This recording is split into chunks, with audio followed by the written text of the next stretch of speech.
пытанне, напэўна, некалькі гадзінаў прекраснай размовы. Але так калі абсалютна коротка, магу сказаць, што як на мяне новая культурніцкая бюракратыя гэта тыя структуры, якія зараз паўстаюць па-за межамі краіны у фармаце, умоўна кажучы, нейкіх размеркавальнікаў рэсурсаў і прэтэндэнтаў на тое, каб узначаліць нейкія культурніцкія працэсы. Як на мяне, у гэтым, як казаў гаспадар Акудовіч, канцэптуальная памылка, бо яны, гэтыя ўсе структуркі, якія зараз паўстаюць, абгрунтаваныя на тым, што каб культура працавала, ёй трэба добра кіраваць. Каб культура была жывой, яе трэба правільна ўзначаліць. І вось тады, напрыклад, паўстае не падтрымка пісьменнікаў, а інстытут кнігі. Не падтрымка, напрыклад, праекту «Сіндром самазванца», а рада культуры. Не штосьці новае, эксперыментальнае, пошукавае, а чарговая экранізацыя, інсцэніроўка тэкстаў Віктара Марціновіча ці чарговы фестываль тутака. Як на мяне, культурніцкая бюракратія новага кшталту, выязная культурніцкая бюракратія, яна цесна звязаная з новай выязной кан'юнктурай. Бо робіцца, хутчэй за ўсё, не тое, у чым ёсць істотная патрэба, а у тым, што можна прадаць. Тым, што можна эфектыўна прэзентаваць донарам і атрымаць свае бонусы. І вось як на мяне, у гэтым галоўная праблема і галоўны выклік. Бо самыя істотныя, сур'ёзныя, альтэрнатыўныя рухі, напрыклад, я ведаю, што ёсць шмат цікавых тэатральных праектаў у Беластоку, але дзе яны? Іх амаль ніхто не бачыць. Што ёсць, напрыклад, сур'ёзны музыкальны андэрграунд, але тое, што мы бачым, гэта ў лепшым выпадку нізкі, прабачце. Джей Морс. Так. Ці той Джей Морс, ці гэтай пара маладзёнаў гэтых праўкрасных новых. Вось. Ну, але не істотна. Бо, як на мяне, паўстае яшчэ і новая культурніцкая кан'юнктура, новая старая культурніцкая кан'юнктура. Калі падаецца, што каб паправіць нашы агульныя справы, дастаткова выдаць чарговы альбом на вершы палітзняволеных. У дадзеным выпадку, мне падаецца, адбываецца падмена сэнсаў. Мы не вырабляем беларускую культуру, мы пачынаем кіраваць працэсамі і размяркоўваць рэсурсы.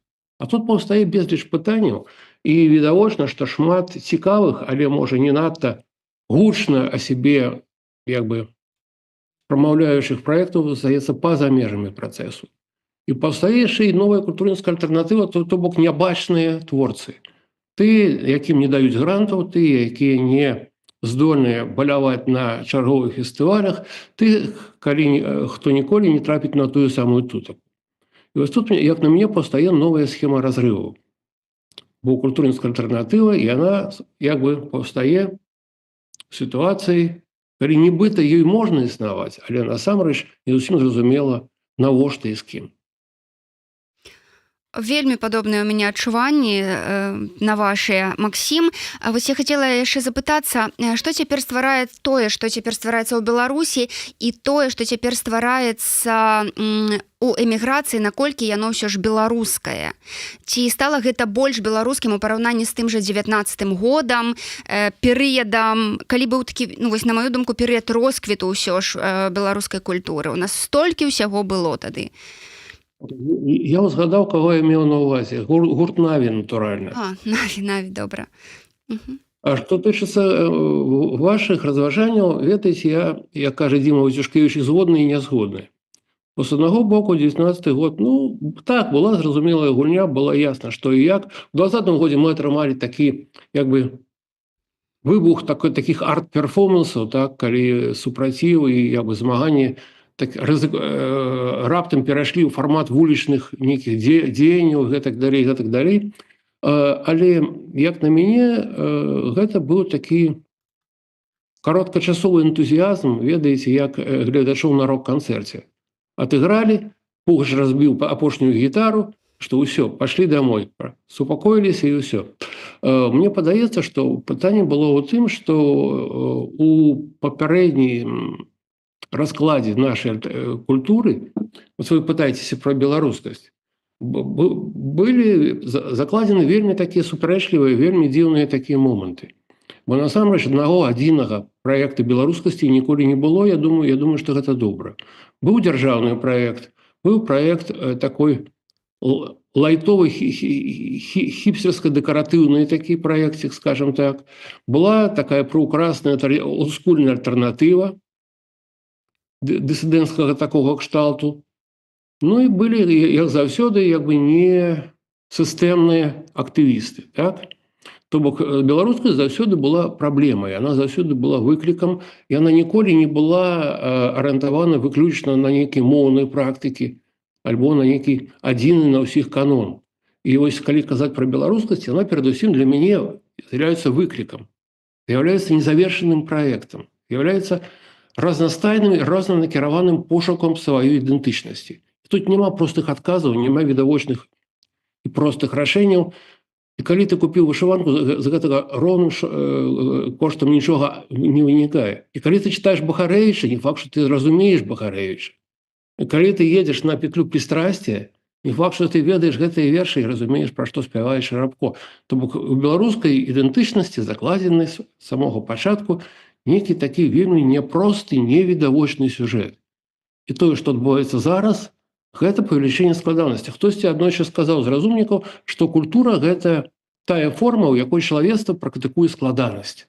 І вот зараз мы акурат да гэтага находзім.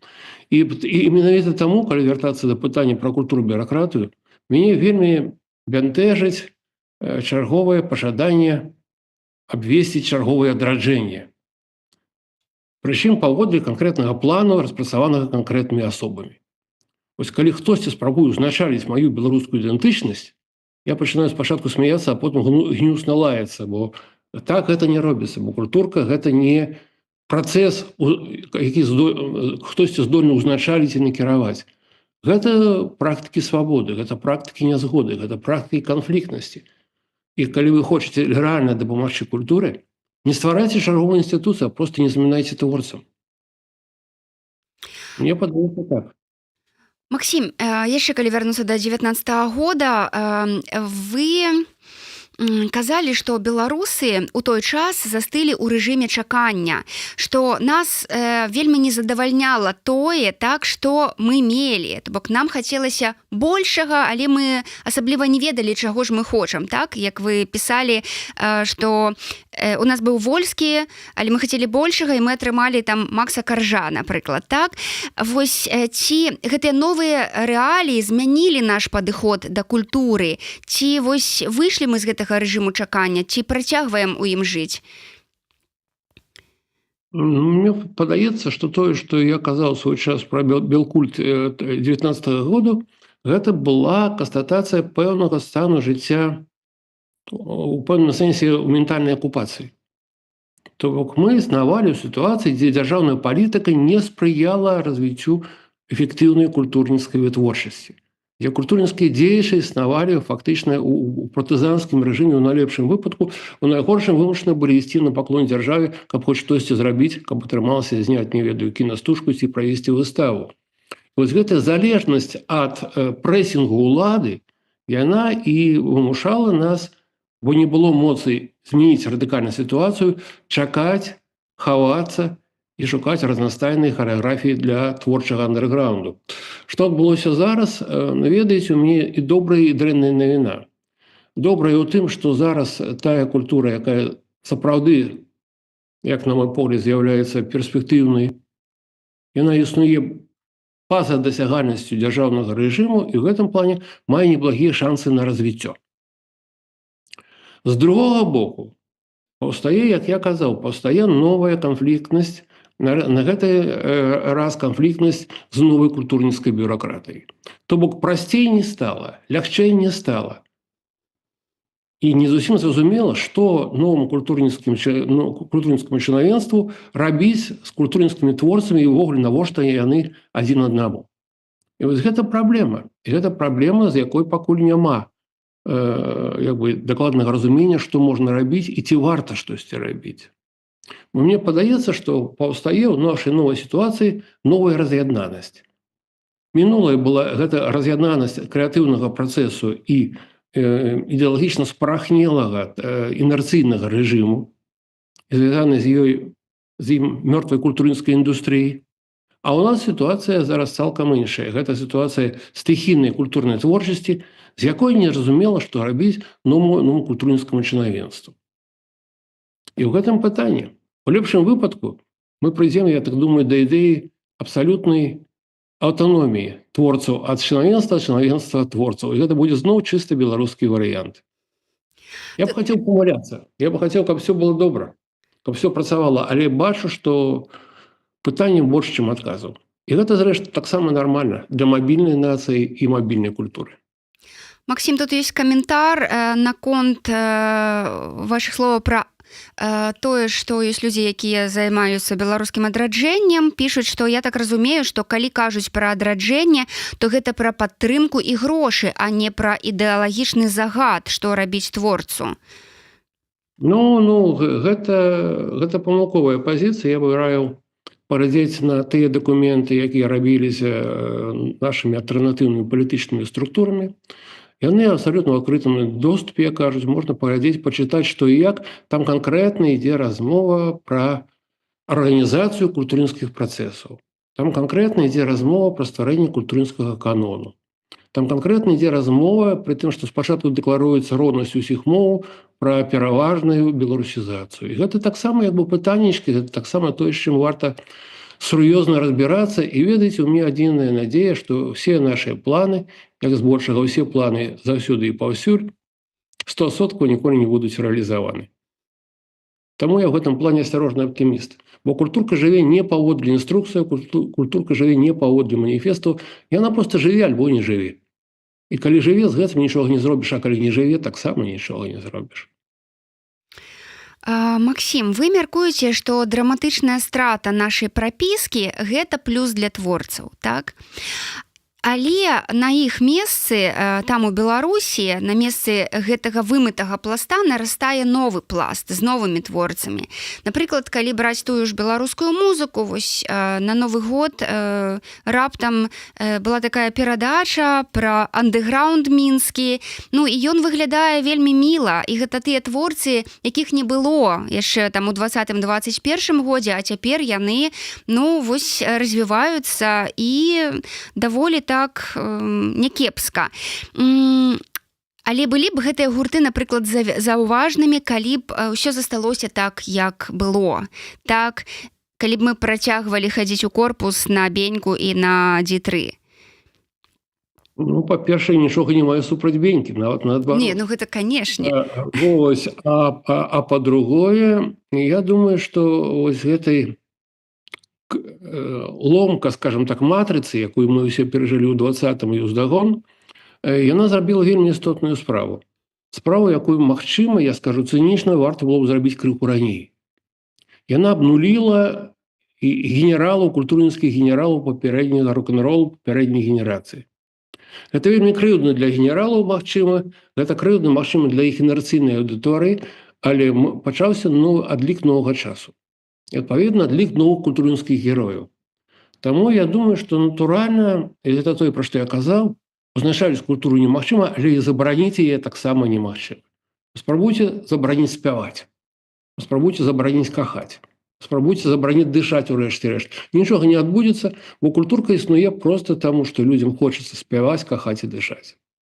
Таму я з вялікай зацікаўленасцю стаўлюся да тых, на жаль, не такіх частых, як можа быць сігналаў з таго боку, скажем так, мяжы, вось, з краіны паходжання, так бы мовіць. А з другога боку, я сыходжу з таго, што гэта фактычна пашырэнне прасторы беларускасці. Вот вы пыталіся пра вымярэнне беларускасці, а я скажу, што яна працуе паўсюль, дзе ёсць беларусы. Што мы ў дадзеным выпадку атрымалі шанец на культурніцкую экспансію. Мы пашырылі кола ўплыву. І зараз мы істотныя і ў Берліне, і ў Варшаве, і ў Празе, і ў Нью-Йорку, паўсюль, куды дацягнецца беларуская моц, куды дацягнецца беларуская культура. З гэтай кропкі погляду, я думаю, што нічога такога фатальна катастрафічнага не адбылося. Проста мы атрымалі, умоўна кажучы, шматмовію беларускіх дыялектаў, беларускай культурнасці. Зараз, умоўна кажучы, у нас есть беларуская, берлінская культурнасць, есть варшаўская культурнасць, есть віленская, есть менская, і гэта ўсё беларускасць, гэта ўсё беларусы. Таму я думаю, што як ні дзіўна можа прагучаць, ад гэтай катастрофы культура апынулася ў плюсе. Так, пастае значна іншы ўзровень складанасці. Так, як заўсёды не хапае грошаў, і хочацца, каб донары нарэшце нас пачулі і пажадана не марудзілі з праплатамі і падтрымкай. Але ў гэтай сітуацыі ўсё адно ёсць бясспрэчная каштоўнасць. Гэта наша творчая нязгода. Гэта наш крэатыўны супраціў. Гэта наша здольнасць быць нязручнымі і нязгоднымі, і эксперыментальнымі, і рызыкоўнымі. І вось гэта ўсё галоўны каштоўнасць, бо ведаеце, донары прыходзяць і сыходзяць, ці то на жаль, ці то на шчасце. Прэзідэнты прыходзяць і сыходзяць, ці то на жаль, ці то на шчасце. А культурка застаецца. Бо гэта і ёсць сутнасць чалавека. І з гэтым заўсёды будзе хтосьці, хто будзе працаваць, заўсёды будзе хтосьці, хто будзе гэта ўсё чуць, спрачацца, ці не чуць і не спрачацца. І заўсёды будзе патрэба вывучыцца прасторы пры дапамозе пэўных маркераў. Зараз гэтай маркеры мы шукаем, час ад часу знаходзім. Ведаеце, мне, ў прынцыпе, вельмі цікава паглядзець на тое, што, вяртаючыся да пытання пра стаўленне і стасункі з культурнай бюракратыяй, на тыя ініцыятывы, якія паўстаюць па-за межамі вось гэтых донарскіх структур і всемагчымых інстытуцыяў. Бо ёсць, напрыклад, такі цудоўны, як на мяне, досвед, як Федэрацыя беларускіх незалежных кінаартыстаў, якая, ў прынцыпе, ладзіць зараз фантастычную, праўкрасную праграму малабюджэтнага кіно. І зараз ужо зроблена некалькі стужак, і адна з іх уже трапіла на сёлетні Берлінале, напрыклад. Я думаю, гэта фантастычны вынік. Я люблю самадзейнасць, я веру ў дылетантаў, я веру ў партыю, агучку прасторы па-за межамі ўсіх дазволаў і забаронаў. І для мяне гэта пастава для аптымізму. Бо магу сказаць пра сябе, што ў 2020 годзе я чакаў культурніцкага выбуху, не дачакаўся, а зараз магу сказаць, што з кожным годам мне ўсё цікавей жыць. Бо паўстае сапраўды, як вы казалі, новая музыка, паўстае новая літаратура, у тым ліку ў незалежных выдавецтвах, якія існуюць па-за межамі усялякіх інстытутаў кнігі. Паўстае новая кінематаграфія. Паўстае новая культурніцкая аналітыка, і хачу сказаць пра асаблівы мой рэспект Сашы Чарнухі, бо ён можа робіць фантастычную праўкрасную працу. Хочацца, каб іх было болей. І ў мяне такая чорная зайздрасць, бо я шкадую, што я яго не апярэдзіў і не зрабіў гэта першым. Вось, такім чынам, ўсё не проста, але ўсё праўкрасна. Максім, што ўвогуле можна сказаць пра жывое жыццё ў Беларусі, так? Ці даходзяць да вас нейкія адтуль галасы? Вось пра тое, што навідавоку і што схавана ў сутарэннях. Наколькі гэты пласт культурніцкай такой партызанкі важны для самазахавання беларускай культуры?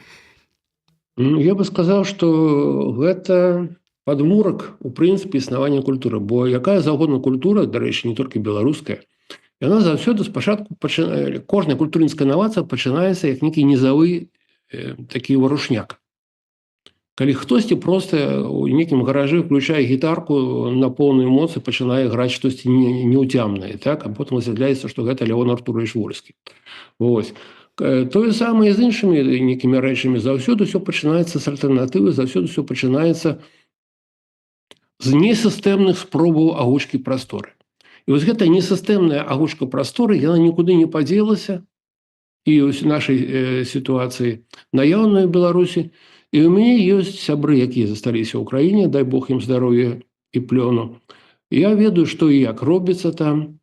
Можа, не так шмат, як хацелася б, але, скажем так, ёсць жыццё і па-за беларуска-польскай ці беларуса-літоўскай мяжой. І гэта мяне вельмі радуе, і гэта, я думаю, сур'ёзная падстава паважаць тых, хто там застаўся, і тых, хто не гледзячы ні на што робіць сваю справу. І штука такая, вы згадывалі пра маладую музыку. Я думаю, што хутчэй за ўсё яна мне, напрыклад, не спадабаецца. Вышэй за ўсё, і гэта будуць людзі, якія будуць працаваць і размаўляць зусім інакш, чым я прызвычаюся і чым я магу як для сябе прыняць. Але гэта абсалютна нармальна, бо яны не мусяць мне падабацца. Яны мусяць быць шчырымі, яны мусяць быць адчайнымі, яны мусяць быць смелымі. І тое, што, магчыма, там будзе крыху іншы слоўнік і не тыя зусім як бы акорды, гэта ўсё абсалютна супер. Бо гэта і ёсць жывое жыццё, якое заўсёды існуе па-за межамі канонаў. Вось. І тая новая генерацыя, пра якую вы зараз кажаце, я абсалютна ўпэўнены, што яна нікуды не падзелася, што яна ёсць, што яна працуе, што яны здымаюць свае патаемныя стужкі, напішуць свае патаемныя тэксты і агучаць свой патаемны рок-н-рол. Але штука ў тым, што гэта ўсё культура на заўтра.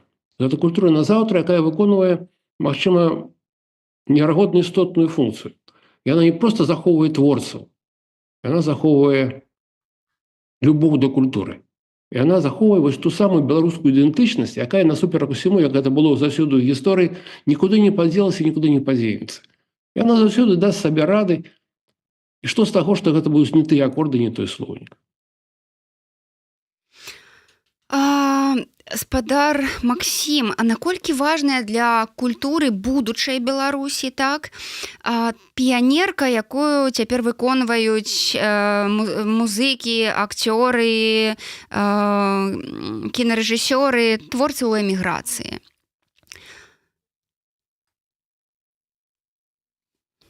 Я думаю, што гэта не нам з вами зараз вырашаць. Бо гэта працэс, бо ідэнтычнасць, гэта працэс, гэта праект у развіцці. І што і як будзе істотным, паглядзім. Час, як кажуць, пакажа. Адзінае, што я думаю, што безумоўна, варта чакаць дзіўных цудаў. Варта чакаць непрадказальных рухаў. Бо, у прынцыпе, глядзіце, што адбываецца. Вось гэтае новае пакаленне, новая генерацыя і за мяжой, і ў Беларусі. Што яны робяць? Яны практыкуюць свабоду. Яны практыкуюць свабоду ў розных фарматах, бо з рознымі мэтамі. Бо калі з мяжой галоўная мэта для беларускага артыста зрабіцца бачным, то ў самой краіне галоўная мэта зрабіць усё, што трэба, і каб не пабачыў той, каго мы не хочам. Гэта абсалютна розныя рэчы. Гэта публікацыя, публічнасць, ціск на публічнасць і ціск на харэаграфію патаемнасці. І вось гэтыя два палюсы, гэта той, паміж чым і разгортваецца як бы пошук новых сэнсаў. А што там будзе? Паглядзім, раскажуць. Мы яшчэ здзівімся, скажам: ой, хлопцы і дзеўкі, а што ж вы такое нарабілі? А чаму мы пра гэтага не чулі раней? То бок я ў гэтым плане я абсалютны аптыміст. Я анархічны аптыміст, бо я не веру ў сістэму, і аптыміст, бо я веру, што ўсё адбудзецца. Галоўнае нам з вами дачакацца і даслухаць все тое, што яны спаюць. Ёсць яшчэ пытанне ад нашых слухачоў. Аксана Бровач пытаецца, ці дапаможа папулярызацыі беларускай культуры большы ўнёсак не ў элітарную, а ў папулярную культуру, у белетрыстыку, у папсовыя песенькі. У нас што, не зачапіў усё высокалобае, не для ўсіх? Ну, не зусім так. Вот тыя самыя Наві, прабачце, ніякім чынам не высокалобае. Бо Зміцер Вацюшкевіч, напрыклад, гэта таксама герой беларускага шансону, гэта не элітарый, пры ўсёй маёй любві да таго, што Дзіма робіць. Так?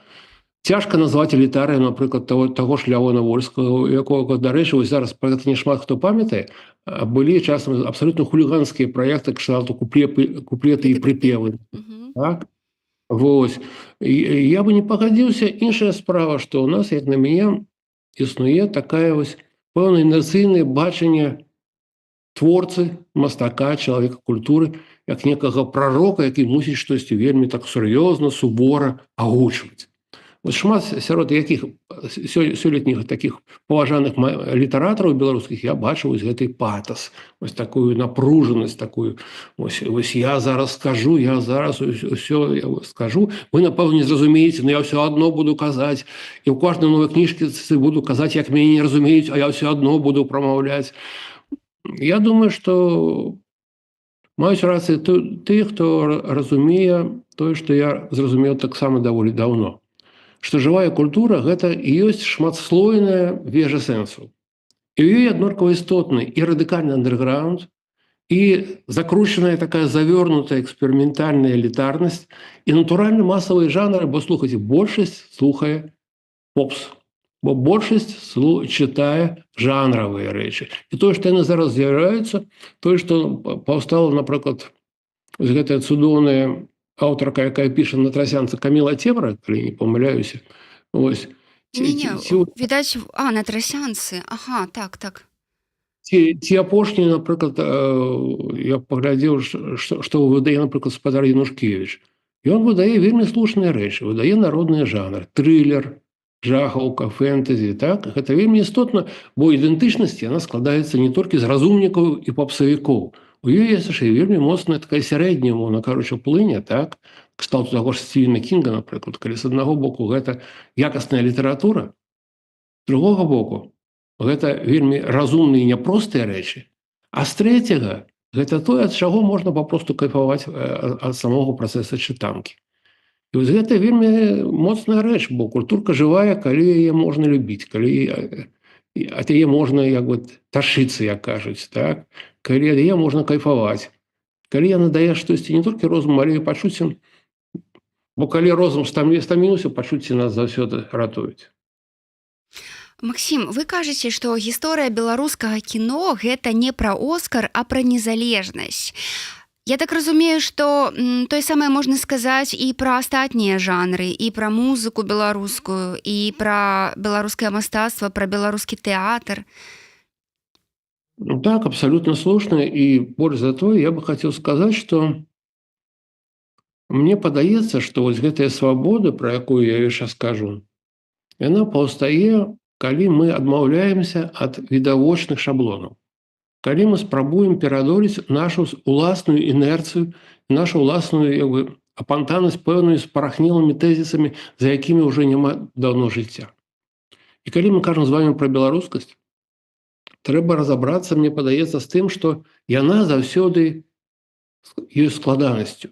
Яна заўсёды ёсць вельмі няпростым, вельмі шматслойным, у тым ліку і полістылістычным, і шматмоўным культурніцкім працэсам. Таму ці працуе на Беларусь расійскамоўная беларуская літаратура? Канешне, працуе, бо гэта, слухайце, гэта не расійская мова, гэта наша мова, на якой мы прамаўляем пра істотнае, то, як мы адчуваем і слухаем. Ці можа быць беларускім прамоўтарам беларускай ідэі ангельскамоўны гурт? Безумоўна, можа, бо гэта нашыя людзі, гэта наша ментальнасць, гэта наш стыль. Вось калі мы пазбаўляемся ад наіўнай веры, што мова даруе ўсё, ці палітычная кан'юнктура даруе ўсё, мы пераходзім на іншы ўзровень складанасці і іншы ўзровень адказнасці. І мне падаецца, гэта самым цікавым і вельмі такім няпростым працэсам. Бо зараз мы не маем простых адказаў. Хутчэй за ўсё іх не будзе. Трэба вучыцца быць складанымі, не завумнымі, а складанымі. Трэба вучыцца быць няпростымі, шматмоўнымі. Трэба вучыцца не баяцца.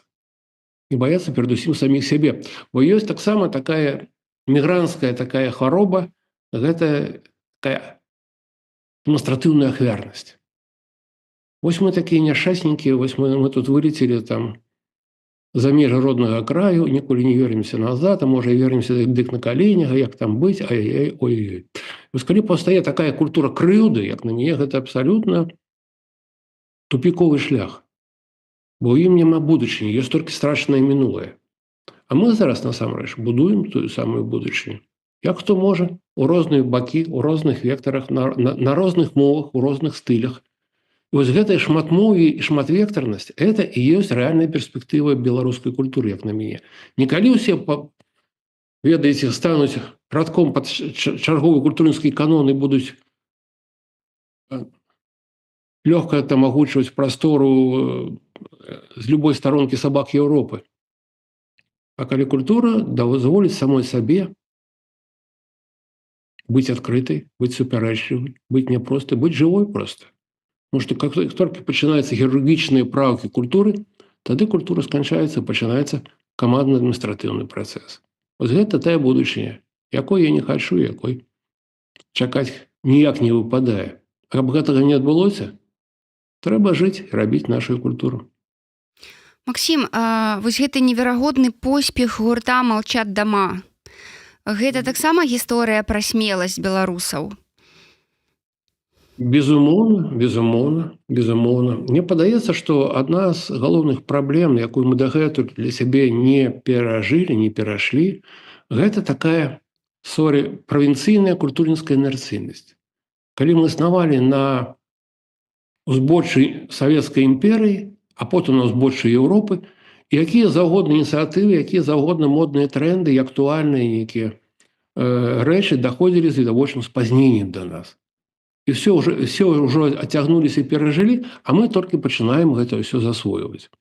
І вось мне падаецца, што зараз сітуацыя такая, што нашыя праекты, у тым ліку «Молчат дома», гэта ёсць вельмі цікавая, вельмі эфектыўная спроба засвоіць міжнародную стылістыку, засвоіць тыя культурніцкія традыцыі, якія шмат часу ўжо з'яўляюцца вельмі істотнымі і важкімі па-за мяжой, а для нас яшчэ не зусім да канца актуальныя.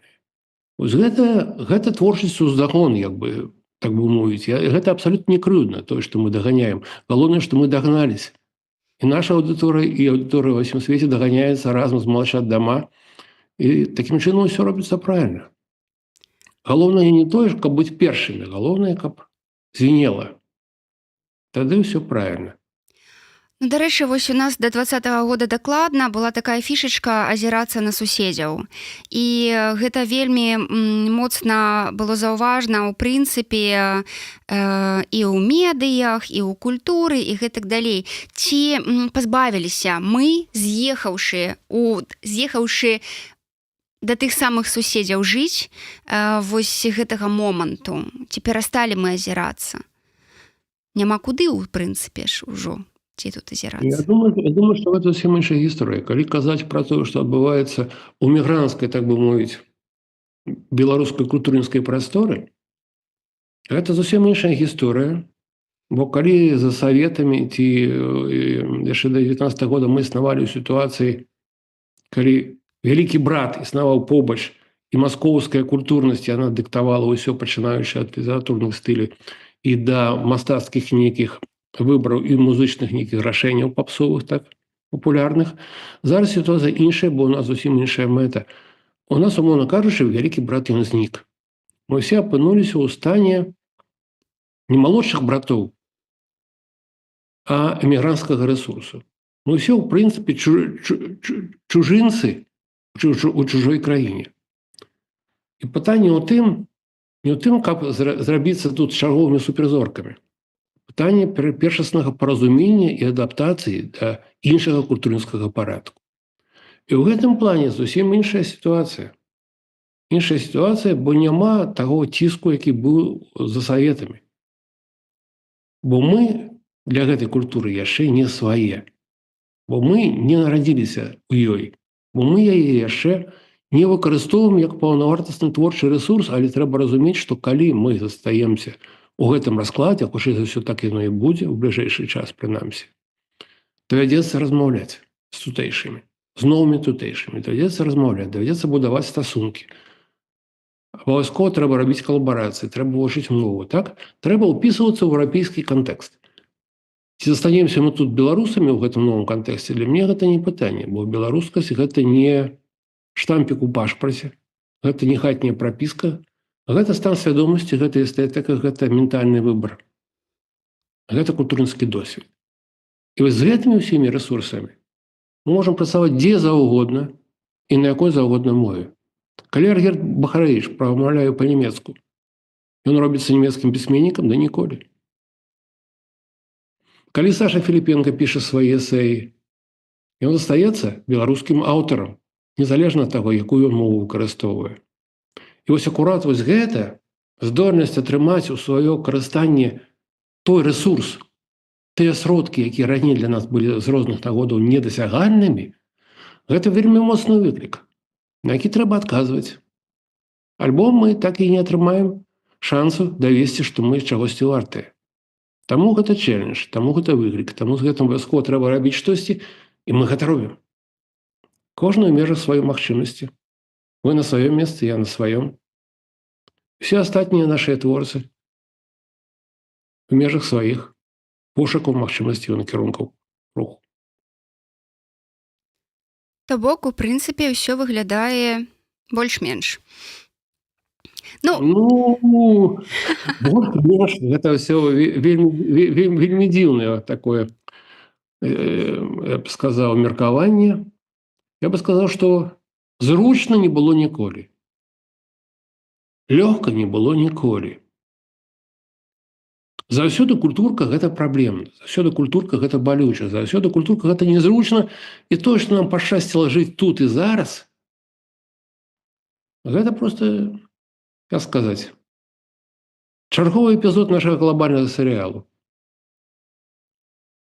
То бок мы не першыя ў сваіх пакутах, мы не першыя ў сваіх сумневах, мы не першыя ў сваёй роспачы, мы не першыя ў сваім энергетычным выкліку, сваім эстэтычным супрацівам, мы таксама не першыя. Да гэтага трэба ставіцца спакойна, бо жыццё заўсёды баліць. Але калі не баліць, ты проста не жывеш. Максім, вялікі вам дзякуй за тое, што выйшлі з намі на сувязь. Я нагадаю, што культуролаг, культурны аналітык Максім Жбанкоў сёння быў госцем нашага жывога эфіру. Праз 12 хвілін у нашай студыі з'явіцца гісторык і палітычны аглядальнік Александр Фрыдман. Я, Маша Калеснікава, з вамі развітваюся. Максім, яшчэ раз вялікі-вялікі дзякуй. Дзякуй, Маша, і плёну ўсім нам.